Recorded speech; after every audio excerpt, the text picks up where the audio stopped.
Hola a todos y bienvenidos a un nuevo vídeo en el canal. Como siempre digo, no olvides dejar tu like y suscribirte si te está gustando la dinámica. Y nada, dicho esto, comencemos. En esta ocasión, toca tratar un proyecto de dimensiones colosales surgido en una Europa sumida tras la confusión de la Primera Guerra Mundial, en la que el arquitecto alemán Hermann Sorgel se convenció de que su proyecto llamado Atlantropa era la única forma de evitar otro conflicto mundial. Este arquitecto alemán propuso construir un sistema de presas hidroeléctricas que rebajaran el nivel del mar Mediterráneo y unieran Europa con África. Como ya sabemos, los años 20 generaron ideas brillantes como la penicilina y los semáforos, pero la década también engendró una serie de proyectos de ingeniería monstruosos. El más grandioso y extraño de estos fue el Atlantropa, un plan para construir una presa en el estrecho de Gibraltar, producir electricidad suficiente para abastecer a media Europa y desecar el Mediterráneo para dar paso a los asentamientos humanos en un nuevo supercontinente euroafricano. Aunque parezca sacado de un extraño cuento de ciencia ficción, este plan existió realmente. Es más, varios gobiernos lo consideraron seriamente hasta la década de los 50. Esta extraña utopía partió del hombre comentado con anterioridad y alcanzó relevancia internacional antes de desmoronarse. Científicos, filósofos e ingenieros creían que podían resolver lo que consideraban una enfermedad terminal de la sociedad europea con estos grandes proyectos, entre ellos el anteriormente mencionado Hermann Sorgel. En 1927, a la edad de 42 años, Sorgel desarrolló por primera vez su plan para la Atlantropa, que originalmente llamó Panropa, inspirándose en otros gigantescos proyectos de ingeniería como el Canal de Suez. Esta vez puso sus miras mucho más alto. Su plan para la Atlantropa se basaba en la construcción de una red de presas a través del estrecho de Gibraltar, reduciendo el nivel del agua del Mediterráneo, y también se construirían presas en el estrecho de Sicilia, que unirían Italia con Túnez. Otras presas a través de los Dardanelos en Turquía conectarían también Grecia con Asia. En conjunto, estas presas servirían como puentes que unirían Europa y África en una gigantesca red de carreteras y ferrocarriles que uniría ambos continentes. Con más de 660.000 kilómetros cuadrados de tierra recién recuperada y presas que producirían energía suficiente para más de 250 millones de personas al día, Europa tendría una nueva edad de oro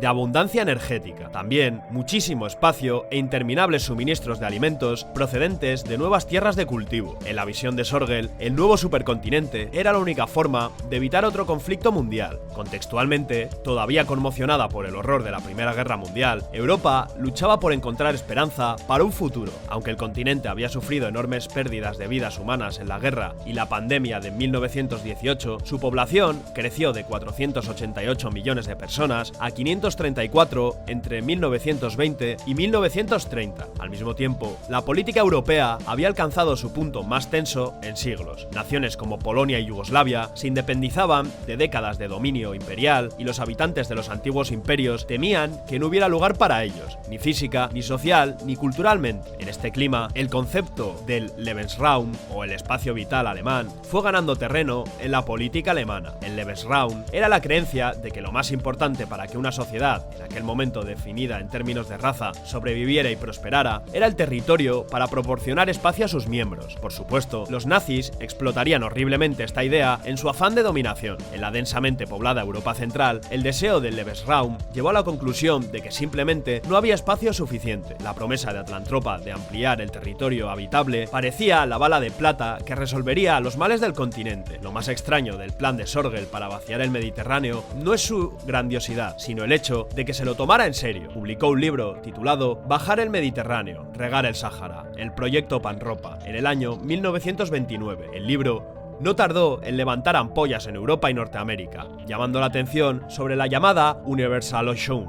o solución universal, que proponía Sorgel. Después de todo, en la década de los 30 florecieron enormes proyectos de ingeniería como la inundación del Valle del Tennessee, la construcción de la presa Hoover o la excavación del Canal del Báltico al Mar Blanco en la Unión Soviética. Con este telón de fondo, la Atlantropa parecía razonable e incluso emocionante. El descabellado plan de Sorgel inspiró incluso una novela titulada Panropa. En 1930. En ella aparecía un heroico supercientífico alemán llamado Dr. Maurus, cuyo plan para drenar el Mediterráneo daba como resultado una fantástica prosperidad a pesar de los esfuerzos de villanos asiáticos y americanos por destruir sus esfuerzos. También se rodaron películas sobre el proyecto y Sorgel creó el Instituto Atlantropa con simpatizantes, patrocinadores y colegas arquitectos e ingenieros de todo el mundo. Durante varios años, el proyecto gozó de gran publicidad en periódicos y revistas, y aunque a muchos europeos su sueño les pareció una utopía fascinante, la Atlantropa, en realidad, tenía un lado oscuro del que rara vez se habló en vida de Sorgel. A pesar de su visión de futuro, Sorgel tenía una visión terriblemente anticuada de la nacionalidad y la raza. A diferencia de sus contemporáneos nazis, creía que la principal amenaza para Alemania no eran los judíos, sino Asia. En su opinión, el mundo debía dividirse naturalmente en tres bloques: América, Asia y Atlantropa. Con sus presas y sus puentes construidos, regiones y culturas enteras que durante siglos se habían centrado en el mar, se encontrarían de repente sin salida a él. Redirigir las aguas significaba que los habitantes de otras regiones perderían sus hogares. Parte de su propuesta consistía en bloquear el río Congo e inundar África Central, sin pensar en las decenas de millones de personas que allí vivían. En su lugar, el agua se desviaría hacia el Sáhara, formando vastos lagos de agua dulce y convirtiendo el abrasador desierto en tierras de cultivo. En su proyecto, los europeos blancos gobernarían naturalmente como raza dominante, utilizando a los africanos negros como fuente de mano de obra estrictamente segregada. Sorgel llevó su idea a los nazis, confiando en que le apoyarían, pero incluso con la violencia que pretendía infligir a los pueblos africanos, su plan parecía pacífico comparado con lo que los nazis tenían en mente. Además, su esfuerzo por dirigir su atención hacia África no coincidía con el entonces objetivo de Hitler de aplastar la amenaza del comunismo y la Unión Soviética. Sorgel habló de sus ideas en la Feria Mundial de Nueva York de 1939, pero sin apoyo oficial no pudo llevar a cabo sus planes. Hasta el final de la guerra, los sueños de la Atlantropa de Sorgel parecían imposibles de realizar. Tras la Segunda Guerra Mundial, Sorgel se encontró en un continente lleno de esperanza. La derrota del fascismo y el auge de la energía atómica prometían un brillante futuro de bienestar y abundancia, por lo que no tardó en volver a promover sus ideas. La Atlantropa atrajo el interés de numerosos políticos e industriales, pero incluso después de la caída de los nazis, Sorgel se negó a retractarse de los elementos racistas de su visión,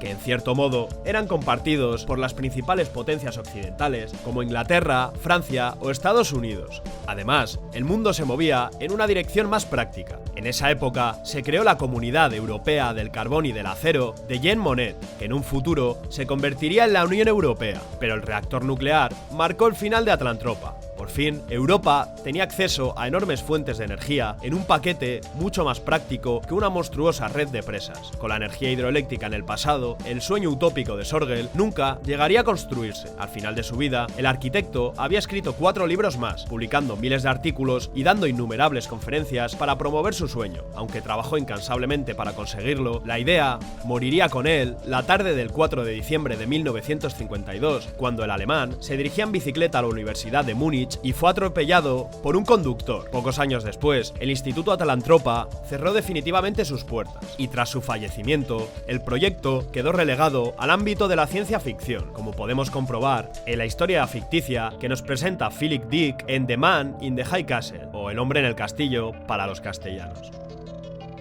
Y hasta aquí el vídeo, espero que os haya gustado y nada, no olvides dejar tu like y suscribirte, y eso, nos vemos en la próxima.